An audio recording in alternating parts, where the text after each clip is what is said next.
हम्म। हरे Krishna everyone. आज हम श्रीमद् भगवत गीता के 7वें चैप्टर को रिवाइज करने वाले हैं।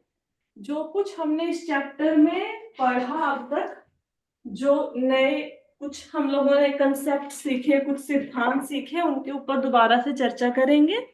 और साथ साथ में मैं आप लोगों से प्रश्न पूछते जाऊंगी ताकि मुझे पता लग जाए कि आप लोगों को ये याद है पूरा चैप्टर या नहीं, कितना समझ आया कितना नहीं समझ आया। और अगर किसी का कुछ छूट गया तो आज की क्लास में वो सारा पूरा हो जाएगा। ठीक है?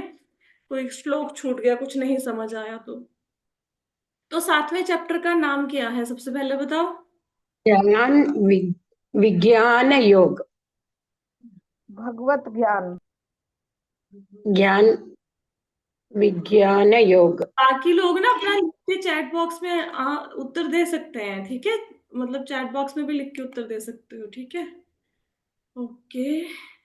तो और किसी को नहीं पता 7 चैप्टर का क्या नाम है? ओके। तो 7 चैप्टर का नाम है भगवत ज्ञान। भगवत ज्ञान। ठीक है? याद रखना, भगवत ज्ञान इसका नाम है। नॉलेज ऑफ द एब्सोल्यूट, इसको इंग्लिश में बोल सकते हैं। ठीक है, बिल्कुल सही लिखा है पूनम साहा जी ने। तो 7 चैप्टर में कितने श्लोक हैं टोटल? हम्म, बाकी लोग बताओ जल्दी से। 30 30 मैम। 30। 30 30। आप ये, हाँ, बाकी लोग ऐसे कॉन्फिडेंस से बताया करो, पूछा मत करो, बताओ कि 30 ऐसे पूछना नहीं है, पता है तो बताओ, है ना? ठीक है। ओके। तो जो भगवत ज्ञान है 7 चैप्टर से हमारा कौन सा पाठ भगवत गीता का शुरू होता है? कर्म योग, भक्ति योग, ज्ञान योग, कौन सा पाठ शुरू होता है भगवत गीता का 7 चैप्टर से?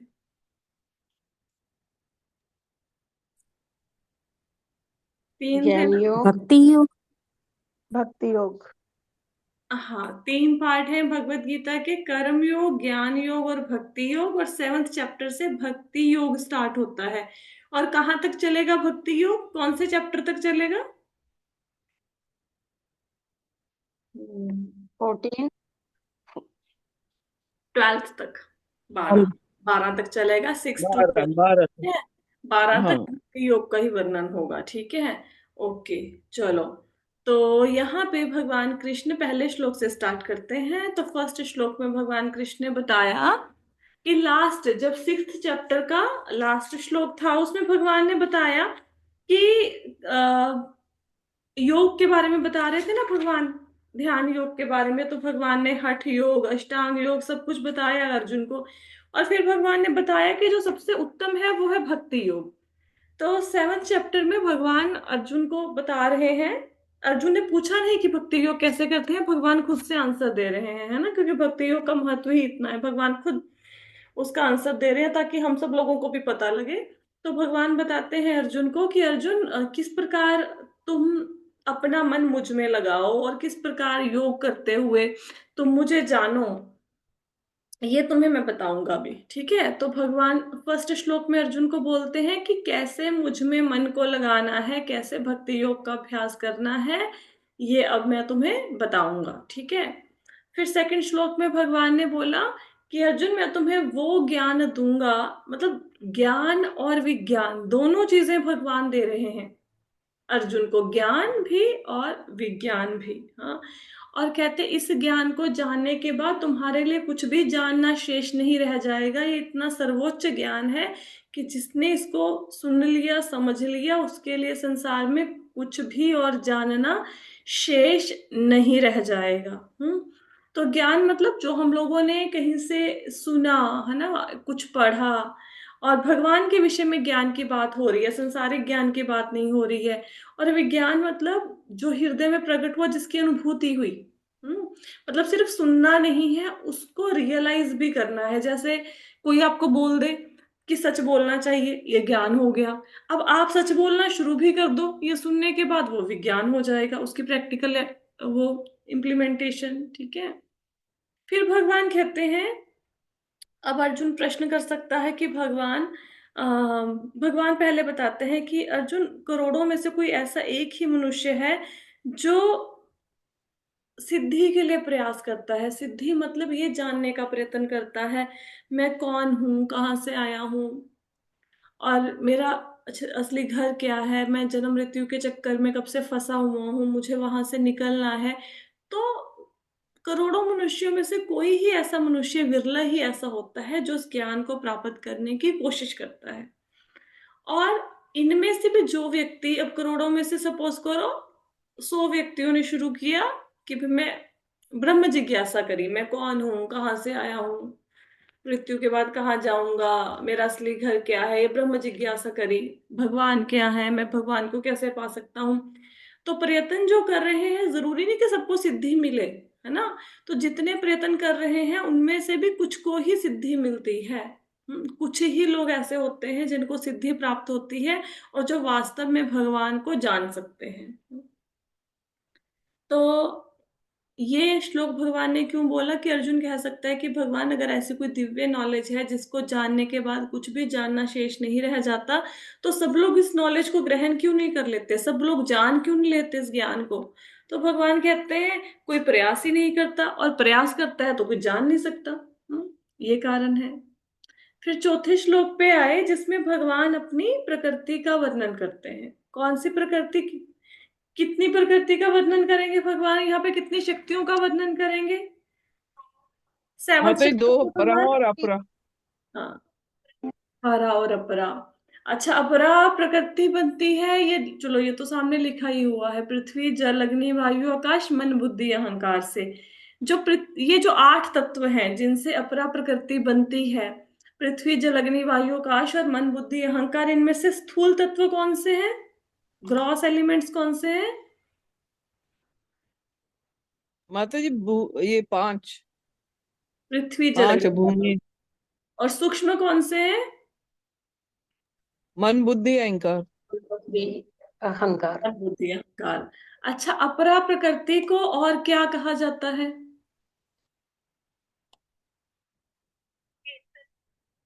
पर पराशक्ति, पर अपरा, अपरा शक्ति का दूसरा नाम क्या है? भौतिक शक्ति। जड़, जड़, जड़ शक्ति।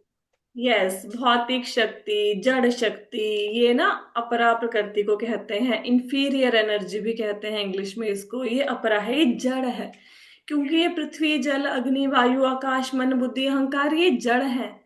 ये अब जैसे पृथ्वी है, पृथ्वी जड़ है, पृथ्वी चेतन थोड़ा ना पानी है। पानी से बोलो कि मुझसे बातें कर, है ना, तो बातें करेगा नहीं करेगा, क्यों नहीं करेगा, क्योंकि वो तो जड़ है ना। वो पानी कोई काम कर सकता है, कोई काम नहीं कर सकता, वो तो जड़ है ना। अग्नि वायु आकाश मन बुद्धि अहंकार ये सब जड़ पदार्थ है। ये भगवान ने बताया कि 8 तत्वों से निर्मित मेरी कौन सी प्रकृति है, ये है अपरा प्रकृति। ठीक है। तो यहाँ पे हम लोगों ने कुछ चर्चा की थी। क्या चर्चा की थी? हमने ये चर्चा की थी कि ये तो भगवान ने 8 तत्व बताए हैं, लेकिन ये 24 कैसे बन जाते हैं? क्योंकि जो भगवान कपिल ने बताया, उन्होंने तो बताया कि प्रकृति 24 तत्वों से बनी है। तो इन 8 तत्वों के 24 तत्व कैसे बनते हैं, ये हम लोगों ने जाना था। तो एक हम लोगों ने चर्चा करी थी यहाँ पे कि कैसे ये जो पृथ्वी जल अग्नि वायु आकाश है, इनकी रचना कैसे हुई। तो यहाँ से शुरू करते हैं कि जब भगवान के मन में इच्छा आई कि भाई सृष्टि की रचना करनी है, तो सबसे पहले क्या आया, क्या अस्तित्व में आया सबसे पहले? आकाश। आकाश। आकाश। शब्द। शब्द, शब्द अस्तित्व में आया। शब्द से क्या बना? आकाश। हाँ, शब्द से आकाश बना। फिर आकाश के बाद आकाश में क्या मिला? आकाश में जल। कौन सा गुण प्रकट हुआ? स्पर्श। हाँ, स्पर्श। स्पर्श से क्या बना? आकाश में जब स्पर्श मिला तो क्या बन गया? रूप। आकाश में जब स्पर्श बना तो वायु, वायु बन गई, वायु। फिर वायु वायु। से कौन सा गुण प्रकट हुआ? वायु के अंदर क्या मिला? बताओ। गंध। नहीं, वायु में क्या मिला? सच है। अग्नि हाँ। बनेगा रूप माता जी। रूप रूप। रूप से क्या बना? रूप अग्नि अग्नि। अग्नि। फिर कौन सा गुण प्रकट हुआ? फिर क्या हुआ? स्वाद स्वाद। स्वाद स्वाद स्व- से क्या बन गया? अग्नि हाँ, में स्वाद। जल जल। हाँ, जल। जल। जल फिर कौन सा गुण प्रकट हुआ? गंध गंध गंध से। पृथ्वी हाँ, जब जल में गंध मिल गई तो क्या बन गया? पृथ्वी पृथ्वी। Very good, very nice. अब ये पृथ्वी, जल, अग्नि, वायु, आकाश, इन पांचों को क्या कहते हैं? पंच महाभूत पंच महाभूत। परफेक्ट। पंचभूत। यस। और ये जो रूप, रस, स्वाद, स्पर्श, गंध है, इनको क्या कहते हैं? तन मात्राएं मात्रा तन मात्राएं। बिल्कुल। हम्म, और हाँ, और इसका दूसरा नाम क्या है तन मात्राओं का? तन मात्राओं को हम और भी कुछ कहते हैं, क्या कहते हैं? इंद्र विषय इंद्रिय विषय। ऐसे किसने इंद्र बताया विषय इंद्रिय विषय? हाँ, किसको याद है ये? दीपशिखा जी को याद है। अच्छा, ठीक है, बहुत बहुत अच्छा। इंद्रिय विषय कहते हैं इसको, ठीक है। अच्छा, अब ये बताओ कि ये जो तन मात्राएं और पंच महाभूत आए, ये कहाँ से आए? कौन से तत्व से आए? कहाँ से आए? आकाश से अहंकार मतलब। आकाश नहीं, कहाँ से आए? इनमें इनमें से ही एक आंसर है जो आठ अहंकार सामने है। हाँ, अहंकार से। जो पंच तन्मात्राएं और पंच महाभूत आए हैं, ये कहाँ से आए हैं? ये अहंकार से आए हैं। ठीक है। Very nice. चलो, कुछ कुछ याद है, बहुत अच्छा। तो ये हो गए हमारे ये हमने पढ़ा था, है ना, पंच महाभूत, पंच तन्मात्राएं, ये हम लोगों ने सारा भी चर्चा कर ली है। ये पृथ्वी, जल, अग्नि, वायु, आकाश पढ़ लिया। ये कैसे कैसे बना, सृष्टि की रचना हुई, ये भी हम सबको याद है। चलो, गुड, ठीक है। इसके बाद भगवान क्या कहते हैं? भगवान कहते हैं कि ये तो मेरी थी अपरा प्रकृति, इससे परे मेरी एक परा प्रकृति भी है। परा प्रकृति कौन है? परा प्रकृति में कौन आता है? जीव माता जी। जीव, हम लोग आते हैं, ठीक है। और वो क्या करते हैं? जीव जो अपरा प्रकृति है उसके साधनों का भोग करते हैं। उसका विदोहन करते हैं, मतलब वो भोग करते हैं उनका। पृथ्वी, जल, अग्नि, वायु का ये सब चीजें हैं, इसका भोग कौन करता है? जीव। परा प्रकृति उन साधनों का भोग करती है, ठीक है। तो भगवान ने अपनी दोनों शक्तियों के बारे में बता दिया। फिर भगवान ने क्या बोला कि जितने आपको प्राणी नजर आ रहे हैं, ये सारे के सारे प्राणी कहाँ से आए? मेरी परा और अपरा शक्तियों से आए हैं। तो कहते कि जितना भी संसार में भौतिक या आध्यात्मिक जो कुछ भी तुम देखते हो, उसकी उत्पत्ति और प्रलय का कारण कौन है? तो भगवान कहते हैं उसकी उत्पत्ति और प्रलय का कारण मैं ही हूँ। संसार में जो भी आपको नजर आ रहा है, वो क्यों उत्पन्न हुआ, कैसे उत्पन्न हुआ, कौन उसका विनाश करेगा, कैसे उसका अंत होगा, ये सब भगवान ही करते हैं। अब यहाँ पर हम लोगों ने प्रलय पढ़े तो थे, तो कितने बार प्रकार के प्रलय होते हैं? चार प्रकार। अच्छा। 4 प्रकार के। तो किसी को कोई नाम याद है? हाँ मैम। आंशिक प्रलय। नित्य पूर्ण। नित्य प्रलय। आंशिक। चलो, नित्य प्रलय से स्टार्ट करते हैं। नित्य प्रलय क्या होता है? Death of a man. हाँ हाँ, डेथ। मतलब हाँ, एनी पर्सन, जो डेली हम लोग देखते हैं ना, प्रलय हो गया मतलब लोग मर रहे हैं आसपास, है ना। तो ये हो गया नित्य प्रलय, ठीक है। आत्यांतिक प्रलय क्या होता है? हम्म। सायुज्य मुक्ति। हाँ, सायुज्य मुक्ति, मतलब जब कोई भगवान के शरीर की किरणों में लीन हो जाता है, उसको कहते हैं। हम्म हम्म। हम्म और जी कौन सा है प्रलय? और प्रलय बताओ कौन सा है?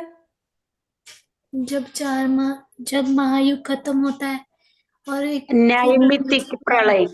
न्यायमितिक प्रलय। चलो, मैं दिखा देती हूँ। नित्य प्रलय, जब ब्रह्मा जी का हाँ हाँ, बोलो बोलो। ब्रह्मा जी का एक दिन खत्म। हाँ, जब ब्रह्मा जी का, ये नैमित्तिक प्रलय बता रहे हैं, है ना। ठीक है। तो ब्रह्मा जी का एक दिन खत्म होता है, ठीक है। और उसके बाद प्राकृत प्रलय क्या होता है? जब ब्रह्मा तो जी के 100 साल खत्म हो जाते हैं। बिल्कुल, बहुत इंटेलिजेंट हो गए सारे स्टूडेंट्स, ठीक है, ओके। तो इस पे ना ईशान प्रभु जी की क्लास भी लगी थी, क्योंकि ये भाग गए थे क्लास में से इधर उधर कहीं पे, फिर इनको याद आ गया, तो अब तक याद है ये। ठीक है, गुड। उसके बाद हम लोगों ने पढ़ा, भगवान कहते हैं, अब अर्जुन का प्रश्न आ सकता है ना कि भगवान सारी चीजें आपसे आई, अब सब जगह पे विद्यमान हो, फिर दिखते क्यों नहीं हो? तो भगवान कहते हैं जिस प्रकार हमारे गले में माला धारण करी होती है, वो उसके अंदर मोती पिरोए होते हैं। अब मोतियों का अपना कोई अस्तित्व नहीं है, वो धागे के कारण पिरोए हुए हैं, लेकिन धागा दिखता नहीं है। तो इसी प्रकार भगवान कहते हैं कि जिस प्रकार माला का आश्रय क्या है, धागा, धागा काट दो तो क्या होगा, सारे के सारे मोती बिखर जाएंगे। तो इसी प्रकार जो भी संसार में तुम्हें नजर आ रहा है अर्जुन, उसका आधार मैं ही हूँ। लेकिन मैं किसी को दिखाई नहीं देता हूँ। भगवान है सामने लेकिन किसी को दिखाई नहीं देते हैं। और भगवान से परे कोई सत्य है ही नहीं। हम बोले ना, जैसे मैंने बहुत बार उदाहरण दिया, जैसे हम बोलेंगे बिजली आई, बिजली कहाँ से आई? बिजली आई ये पावर स्टेशन से। पावर स्टेशन में बिजली कहाँ से आई? पावर स्टेशन में बिजली आई जी। चलो हम बोलते हैं कि सोलर प्लांट से बिजली आ गई। अब सोलर प्लांट में बिजली कहाँ से आ गई? वो सूर्य की रोशनी से आ गई। सूर्य कहाँ से आ गया? सूर्य भगवान से आया, है ना। सूर्य का प्रकाश कहाँ से आया? तो सूर्य का प्रकाश आया भगवान के अंगूठे के नाखून से निकलने वाली किरणों से, है ना। तो वहां से आया। तो फिर बोलेंगे भगवान कहाँ से आए? अब यहाँ पे आके ये उत्तर खत्म, बस। भगवान कहाँ से आए? वो कहीं से नहीं आए, वो शुरू से थे, हैं, रहेंगे। इसको परम सत्य कहा जाता है, जो सब कारणों के कारण है, लेकिन उनके पीछे कोई कारण नहीं है। अब यहाँ पे हम लोगों ने इसके बाद एक और चर्चा की थी कि भगवान को हम परम सत्य कहते हैं, कि भगवान से ही सब कुछ आया है। तो क्या कृष्ण भगवान विष्णु से आए हैं कि विष्णु भगवान कृष्ण से आए हैं? बोलो भाई। विष्णु भगवान कृष्ण से आए हैं। माता जी, विष्णु भगवान कृष्ण से आए। हाँ, विष्णु से आए। भगवान कृष्ण से आए हैं, बिल्कुल। फिर हम लोगों ने एक चर्चा करी थी कि ऐसे कौन से 4 गुण हैं जो विष्णु भगवान में नहीं है और कृष्ण में है। कृष्ण कौन कौन से 4 गुण थे? रूप रूप माधुर्य, लीला माधुर्य। यस। वेणु और वेणु माधुर्य, और अ, भक्त भक्त माधुर्य। भक्त माधुर्य, बिल्कुल। ये 4 गुण भगवान कृष्ण में है और भगवान विष्णु में नहीं है। लीला माधुर्य, उनकी लीलाएं, अद्भुत लीलाएं, है ना। और किसी ने शादी की 16,108 रानियों से? किसी ने नहीं करी, है ना। भक्त माधुर्य, ये भगवान है जो गोपियों से घिरे रहते हैं। और कोई भी आप देखोगे ना, भक्तों से कोई नहीं घिरा रहता, कोई भी आप अवतार को देखोगे, लेकिन भगवान कृष्ण घिरे रहते हैं। और उनका रूप बहुत सबको आकर्षित करता है। और वेणु माधुर्य, बांसुरी जो है सिर्फ भगवान कृष्ण बजाते हैं। और इनकी बांसुरी की ऐसी तान है कि जो वस्तुएं हैं वो विपरीत स्वभाव को ग्रहण कर लेती हैं। विपरीत स्वभाव का मतलब क्या है? कि जैसे जल का गुण है बहना, अब नदी है, नदी का गुण है बहना, तो अगर भगवान कृष्ण बांसुरी बजाएंगे तो नदी बहना बंद कर देगी। अब पत्थर है, पत्थर का गुण होता है कठोरता, तो अगर भगवान कृष्ण बांसुरी बजाएंगे तो पत्थर भी पिघलना शुरू हो जाएगा। तो जो वस्तुएं हैं वो अपने स्वाभाविक गुणों को त्याग देती हैं, विपरीत धर्म को ग्रहण कर लेती हैं जब भगवान की बांसुरी बजती है। फिर भगवान बांसुरी बजाएंगे तो ब्रह्मा जी हंस पर चढ़ के आ जाएंगे, वो लोटपोट होने लग जाएंगे। शिव जी हैं, शिव जी बड़े गंभीर हैं, लेकिन वो भी अपने गंभीर स्वभाव का त्याग कर देंगे। जो इंद्र हैं वो रोने लग जाएंगे भगवान की बांसुरी सुन के, इतनी मधुर तान है, उनकी आंखों से आंसू आ जाएंगे। तो इस प्रकार जो ये वेणु माधुर्य है ये सिर्फ भगवान कृष्ण में है। ठीक है, आगे चलते हैं। फिर भगवान ने क्या बताया? नेक्स्ट श्लोक में भगवान ने बताया कि कैसे वो सब जगह पे सर्वव्यापक हैं, ये बताया। तो भगवान ने बोला कि मैं, देखो, अब जैसे मैंने पहले बताया था ना कि भगवान भौतिक तत्वों को धारण करते हैं, भौत पंच महाभूतों को, पृथ्वी जल अग्नि वायु आकाश को धारण करते हैं तन मात्राओं के द्वारा। तो भगवान वही बता रहे हैं कि मैं जल में हूं, कैसे? स्वाद बनकर। सूर्य और चंद्रमा का प्रकाश किसके कारण है? भगवान के कारण। और वैदिक मंत्रों में भगवान क्या है? ओमकार है। आकाश का गुण क्या है? ध्वनि। तो वो ध्वनि का गुण किसके कारण है? भगवान के कारण। और मनुष्यों में जो भी सामर्थ्य है, हम किसी कार्य को कर पाते हैं, वो सामर्थ्य भगवान के कारण है। फिर भगवान ने बताया कि मैं पृथ्वी में सुगंध के रूप में विद्यमान हूँ, अग्नि का जो ताप है वो मेरे कारण है। और भगवान ने कहा कि मैं समस्त जीवों का जीवन हूँ, समस्त जीव जीवित हैं क्योंकि भगवान है। अगर भगवान ना हो तो सूर्य उदय ना हो, सूर्य उदय ना हो तो ये एग्रीकल्चर ना हो, तो ये हमारे पेड़ पौधे ना हो, तो फिर हम लोग क्या खाएंगे? क्योंकि कोई बंदा बोलेगा मैं जानवर खाऊंगा, अगर कोई जानवर भी खाएगा, एनिमल्स को भी खाएगा, तो एनिमल भी तो घास ही खाते हैं। जब एनिमल्स को घास नहीं मिलेगी तो हम जानवर कैसे खाएंगे, है ना? मांसाहार तो नहीं करना चाहिए, ऐसे कोई बंदा बोले तो, है ना? तो समस्त लोगों का जीवन किसके कारण है?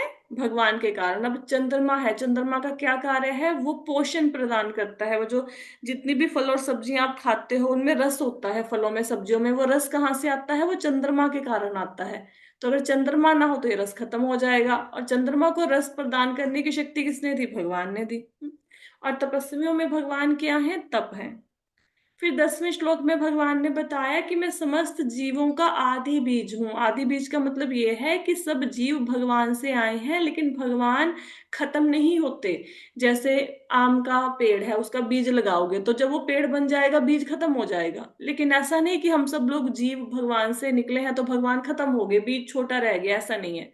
भगवान अव्यय बीज है, सनातन बीज है। वो ऐसे बीज हैं जो कभी ना कम होंगे ना खत्म होंगे। और भगवान बुद्धिमानों में बुद्धि है, और तेजस्वी पुरुषों का तेज है भगवान। फिर भगवान ने 11वें श्लोक में बताया कि बलवानों का मैं बल हूं। कौन सा बल? जो कामनाओं और इच्छाओं से रहित होता है। अब कोई बलवान व्यक्ति है, वो अपने बल का प्रयोग दो प्रकार से कर सकता है। या तो वो किसी गरीब को, कमजोर को सताएगा, या कमजोर की रक्षा करेगा। तो भगवान कौन सा बल है? जो कमजोर की रक्षा करता है।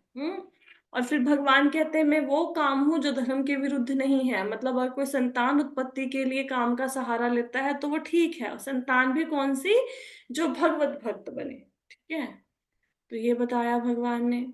फिर भगवान क्या कहते हैं कि जितने भी गुण हैं, सतोगुण, रजोगुण, तमोगुण, ये सारे भगवान की शक्ति के द्वारा प्रकट होते हैं, लेकिन भगवान इन सबसे स्वतंत्र हैं। भगवान ने इन गुणों से कुछ लेना देना नहीं है। हम ये नहीं कह सकते कि भगवान सतोगुणी है, रजोगुणी है, तमोगुणी है। भगवान इन गुणों के अधीन नहीं है। हम्म जैसे जेलर जेल में ही रहता है, लेकिन जेल के नियम उसके ऊपर लागू नहीं होते। जो राजा, जो प्रजा पालन के नियम है वो राजा के ऊपर लागू नहीं होते। तो जो प्रकृति के 3 गुण हैं वो भगवान के ऊपर लागू नहीं होते। तो फिर भगवान के अंदर कौन सा गुण होता है? भगवान कहाँ पे स्थित है? भगवान के अंदर गुण कौन सा है? फिर ये सत सतोगुण, शुद्ध रजोगुण, तमोगुण नहीं है तो क्या है? सत निर, माता जी, निर्गुण। शुद्ध सत, शुद्ध शुद्ध सत्व। शुद्ध सत। शुद्ध सत्व कहते हैं इसको, शुद्ध सत्व, जो कि तीनों गुणों से परे है, उसको बोलते हैं शुद्ध सत्व। भगवान शुद्ध सत्व में स्थित है। और फिर भगवान ने क्या बताया कि सब जगह पे भगवान है। भगवान गुणातीत हैं, अविनाशी हैं, उनका कभी विनाश नहीं होता।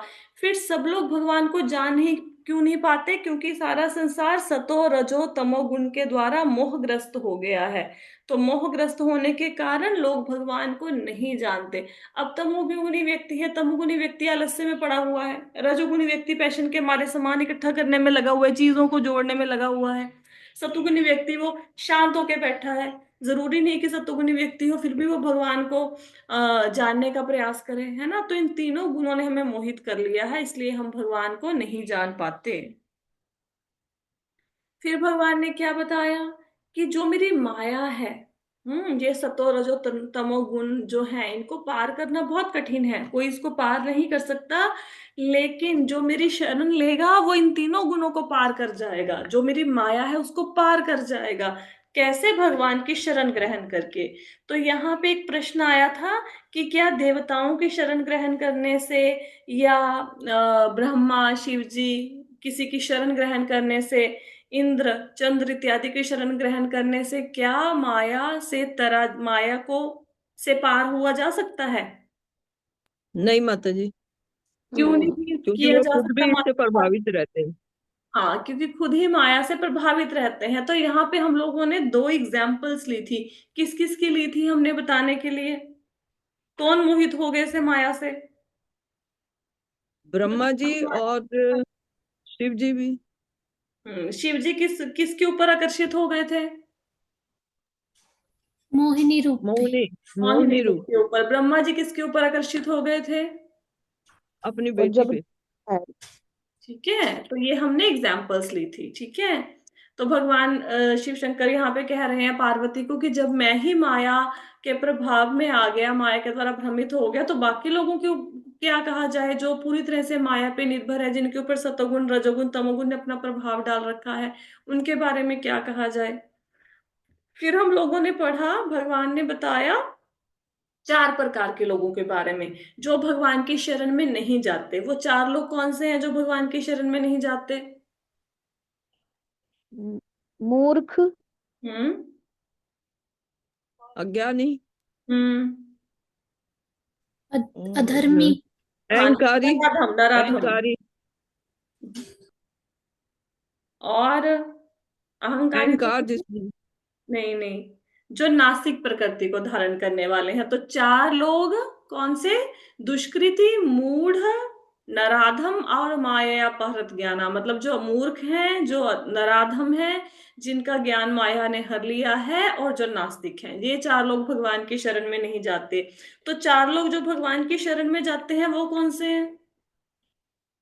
और रोग से तो ये जो पीड़ित लोग और आर्थ ज्ञान, जिज्ञासु, अर्थार्थी ज्ञानी ज्ञानी, जिज्ञासु। यस, आर्थ अर्थार्थी ज्ञानी और जिज्ञासु। आर्थ मतलब जो पीड़ित है, मतलब कि ऐसे रोग नहीं, किसी भी प्रकार की पीड़ा हो सकती है, जैसे किसी के सगे संबंधियों से, घर वालों से नहीं बनती, किसी के सिर के ऊपर कर्जा है, कुछ भी हो सकता है। आर्थ मतलब पीड़ित है, वो बंदा परेशान है। जिज्ञासु जो भगवान के विषय में जानना चाहता है। अर्थार्थी जिसको धन की इच्छा है। ज्ञानी जिसको ज्ञान है। अब आर्थ का एग्जाम्पल कौन है? आर्थ का एक एग्जाम्पल दो, किसका हमने एग्जाम्पल लिया था? आर्थ कौन था? गजेंद्र। गजेंद्र आर्थ थे, ठीक है। जिज्ञासु कौन थे?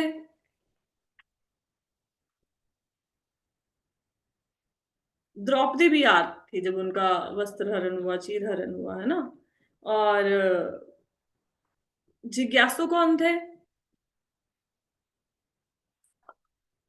जिज्ञासु थे नैमिषारण्य के ऋषि, जिनको सूत गोस्वामी जी कथा सुना रहे हैं। आपको ये इसलिए याद नहीं हो रहा क्योंकि भागवतम पढ़ी नहीं है। जब भागवतम पढ़ेंगे ना, फिर ये नाम आपको फटाफट से याद हो जाएंगे, ठीक है, कोई बात नहीं। अर्थार्थी कौन थे? धन किसको चाहिए था? ध्रुव, ध्रुव महाराज, उनको बड़ा राज्य चाहिए था, पिता से भी बड़ा। और ज्ञानी कौन थे? माता जी सुदामा को भी चाहिए था। सुदामा को धन नहीं चाहिए था, उनकी पत्नी ने जबरदस्ती भेज दिया, वो बेचारे आगे, उनको नहीं चाहिए था। ज्ञानी, ज्ञानी ठीक है कौन? माता। हाँ ठीक है, ज्ञानी कौन है? 4 कुमार 4 कुमार, जो सनक ब्रह्मा जी सनंदन। के। यस, ब्रह्मा जी के सनंदन, सनक सनंदन सनातन सनत कुमार, ठीक है। इसके बाद हम लोगों ने क्या जाना? इनमें से भगवान को प्रिय कौन सा है 4 कैटेगरीज में से? बताओ। ज्ञानी, हाँ, ज्ञानी। ज्ञानी क्यों प्यारा है भगवान को?